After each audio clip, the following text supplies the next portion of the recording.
how did our civilization treat or view the disabled people since its starting days?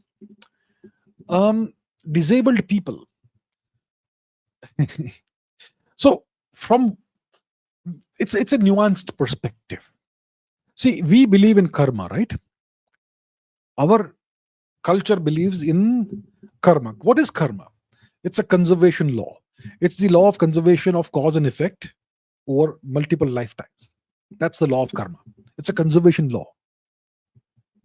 So that's interesting. Now, so according to the law of karma, if you are born with certain characteristics, it's because of your actions in past lives. So if you're super powerful, strong, and great, fantastic person with super intelligence, great looks, and all that, it's because you did fantastic, great deeds in your past life, and that's why you've been rewarded with these characteristics today.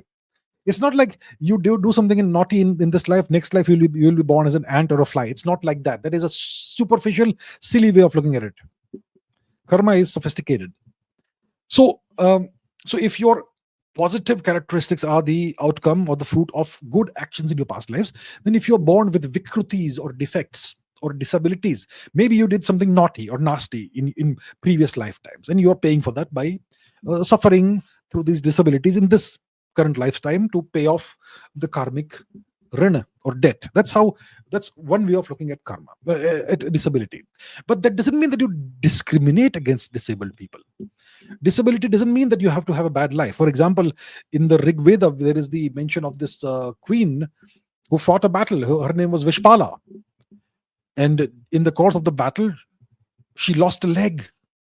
So she goes back outside of the battlefield. She has her doctors stitch her up, and they give her a prosthetic leg.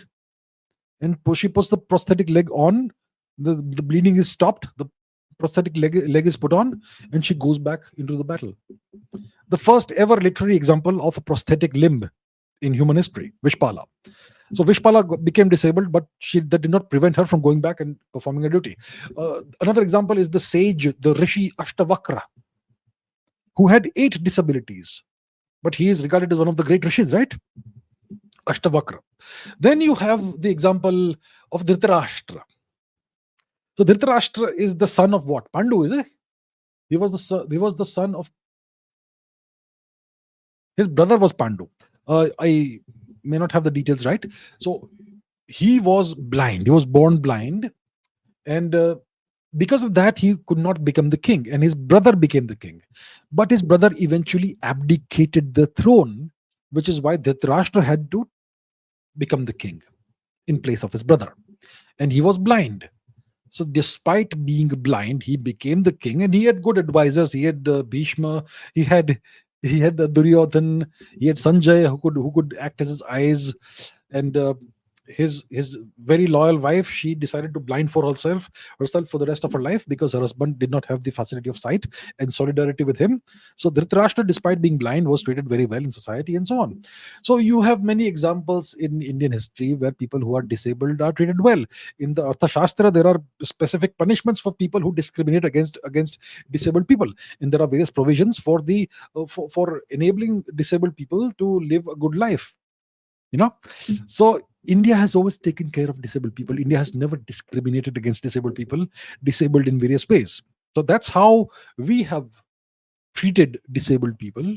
I think no civilization historically has treated disabled people the way we have historically. Today, it's a different story. Today, the West claims to be super disability friendly and all.